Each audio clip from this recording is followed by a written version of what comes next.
Qui n'a jamais pétri et enfourné ne connaît point ce que coûte le pain. Tel est le sujet de la finale départementale du concours d'éloquence qui a lieu ce matin au lycée Vandongen à Lagny. Et parmi les finalistes, 2 seront sélectionnés pour concourir au régional le 6 avril prochain. Tout d'abord, moi je remercie le Lions Club, tous les enseignants des différents lycées qui organisent le concours d'éloquence. Vous allez pouvoir l'entendre, de très très belles prestations. C'est d'année en année d'une qualité exceptionnelle. On passe vraiment de très bons moments, des moments plaisants. Nos élèves et les élèves des autres établissements se retrouvent entre eux et contribuent effectivement par leurs prestations à ce moment d'excellence. C'est aussi une préparation au grand oral pour le baccalauréat et c'est vraiment en ce sens très bien. Donc que du bonheur, que du plaisir et merci à tous. Bienvenue au lycée Vandongen. Juste avant de démarrer, je vérifie l'ordre des candidats. Donc je suis Monsieur Brami, je suis prof d'histoire ici, Madame Albou, avec laquelle on prépare ce concours d'éloquence. On avait entre 8 et 12 candidats pour les présélections. Donc on a retenu 2 candidats par club. C'était déjà même difficile la présélection, donc de n'en prendre que 2, parce qu'on a eu un très bon niveau. Qui n'a jamais pétri et enfourné ne connaît point ce que coûte le pain. Le pain, c'est assimilé au quotidien des Français. Remettre les points sur les i, remettre le blé en épi. En général, on connaît le sujet vers le mois de juin. Donc on commence dès le mois de septembre avec une présentation du sujet, la compréhension du sujet. Puis on a toute une phase de recherche avec le CDI. On travaille beaucoup avec nos collègues documentalistes aussi. Donc pendant à peu près un bon mois, un mois et demi, on cherche les documents sur lesquels on va pouvoir travailler pour pouvoir donner du contenu justement à cette plaidoirie. Puis une fois qu'on a ce contenu, on commence une phase d'écriture qui dure aussi grosso modo un mois et demi, 2 mois. Et puis une fois le contenu écrit, corrigé un peu par les enseignants, mais on les laisse vraiment, c'est leur texte. Hein. C'est eux qui écrivent le texte, c'est pour ça qu'on a une telle diversité. Et une fois le texte écrit, commence toute la phase de mise en voix, l'éloquence à proprement parler. Pour les nôtres à Vandongen, on a eu la chance de travailler avec un comédien metteur en scène, M. Lonsin, qui leur a donné quelques cours justement à la fois de mise en voix, de placement, la gestuelle également, ça compte beaucoup, l'occupation de l'espace également. Donc ça c'est vraiment la dernière phase. Et puis ensuite, on a fait les sélections en interne, puisqu'il faut savoir que chez nous, au lycée Vandongen, on a 3 classes qui ont participé au concours. 3 classes dans lesquelles vous avez quand même 35 élèves. Donc 2 classes de première générale, une classe de terminale technologique, terminale STMG. Et ce qui est sympa, c'est qu'on a des représentants de l'ensemble de ces classes, puisque sur chaque classe, on a fait d'abord une présélection de 4 candidats. Puis ensuite, on a fait une shortlist et c'est vraiment les meilleurs d'entre eux qui se retrouvent aujourd'hui pour cette demi-finale départementale. Voilà, et on est très fiers d'eux aujourd'hui. Je vais commencer par le deuxième candidat, qui est une candidate, qui est du club de Melun-Doyen, Aurore Malocena.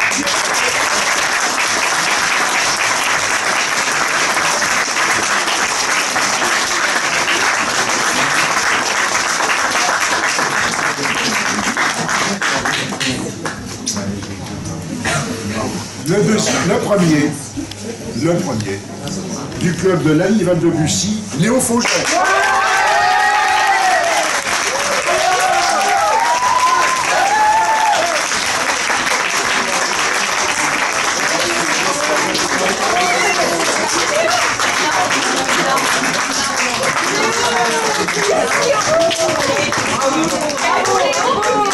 Je suis content, je pensais vraiment pas.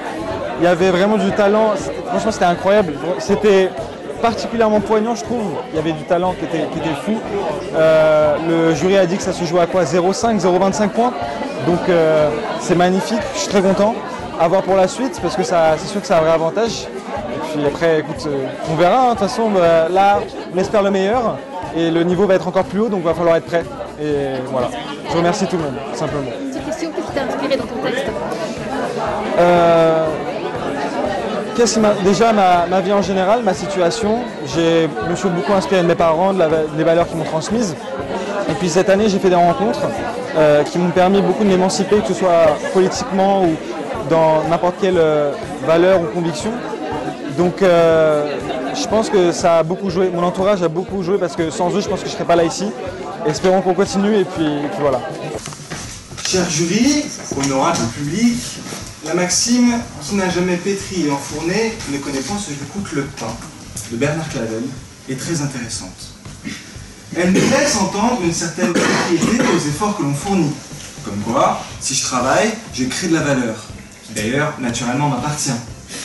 Il est vrai que chacune des créations humaines qui se trouvent autour de nous, bien ou service, ont demandé à leurs fabricants des idées, un plan, une première version, des essais et des échecs et enfin un résultat. Cette chaise, ce bureau, vos tribunes, chaque mouvement, coup de marteau ou geste tendre répété ajoute de la valeur à celui-ci. Ce travail également, mais aussi un peu comme vous, un peu comme moi. Car au début d'une vie, nous ne sommes qu'une page blanche. Ce sont nos choix qui permettent d'écrire sur celle-ci et alors déterminent la suite de notre histoire. Mais, mesdames et messieurs, nous ne sommes pas égaux. Nos chemins diffèrent comme nos erreurs et réussites, mais surtout nos points de départ. C'est là que nos idées apparaissent et enfin, on finit par pétrir nos choix, puis enfourner nos décisions. Le philosophe Kant a écrit « L'homme est le seul animal qui doit travailler ». Bon, dans le concret c'est faux, hein. Les fourmis, les castors, les abeilles et la plupart des animaux en général ont un rôle dans la société propre.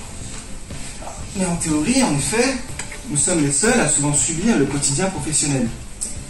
Prenons un exemple. Chantal est assistante de direction dans une PME et elle vient de finir son dossier. A-t-elle réellement choisi cela? Ce dossier est-il une consécration, une fierté? Pour éviter les souffrances de l'ennui, qui est la pire des tragédies. C'est pourtant si simple de rien faire. On a tout pour nous distraire. Une facilité méprisable, mais compréhensible. Pour ceux qui ont comme seul toit leur zone de confort, même si nous ne sommes pas voués à vivre ainsi. Et à moi, qui crois aux richesses du travail, pourtant je les déteste. Je suis peut-être naïf, mais ce n'est pas dans ma nature d'abandonner. Je devrais peut-être. Oui. C'était super, j'ai adoré ce concours, ça permet de dépasser ses limites encore plus. Et la deuxième, c'est vraiment mérité par rapport à tout le travail que j'ai fait et je suis très contente. Voilà. Qu'est-ce qui t'a inspiré dans ton texte? Qu'est-ce qui m'a inspiré? Je dirais déjà mes grands-parents pour l'agriculture parce que j'ai vu moi de mes propres yeux quand ils se levaient à 4 heures pour aller faire bêler une vache, donc ça m'a beaucoup inspiré. J'ai même travaillé à la ferme avec eux, donc ça m'a beaucoup inspiré. Et après, mes amis, mes propres expériences avec mon livre, tout ça, ça m'a inspiré. Est-ce que c'est un métier que tu fais très faire moi, j'aimerais bien rentrer en droit, sciences politiques, soit pour être magistrat, soit pour après travailler à l'international. C'est plutôt bien parti. J'espère.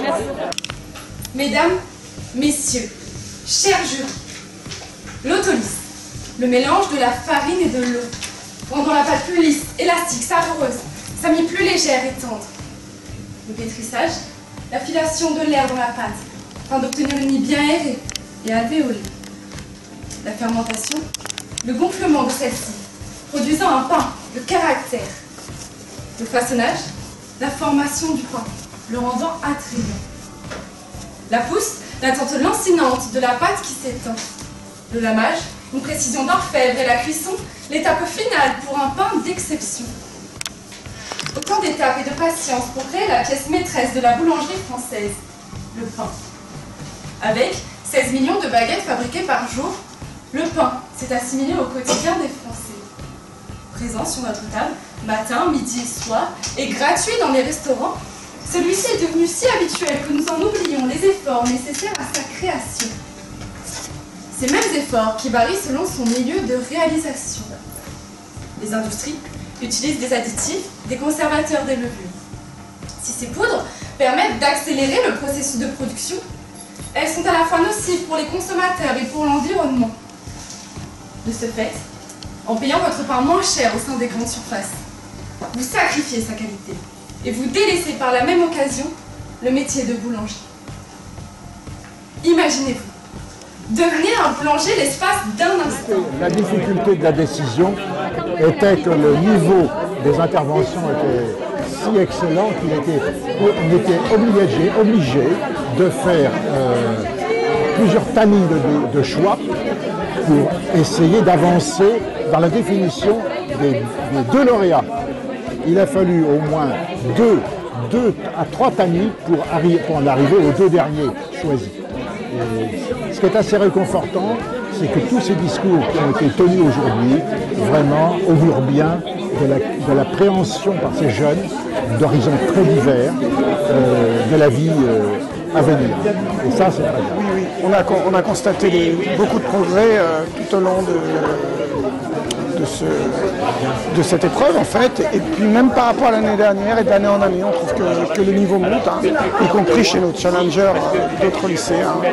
Voilà, on sent qu'eux aussi travaillent beaucoup, de plus en plus, et on est très fiers d'eux. C'est très encourageant pour ce qui se passe, c'est très impressionnant de voir des jeunes qui maîtrisent à la fois autant le fond que la forme. C'est rassurant pour notre jeunesse, il se passe plein de belles choses pour la jeunesse et on est content de pouvoir participer à ça et d'accueillir sur l'ANI cette finale départementale de ce concours d'éloquence organisé par le Lyons.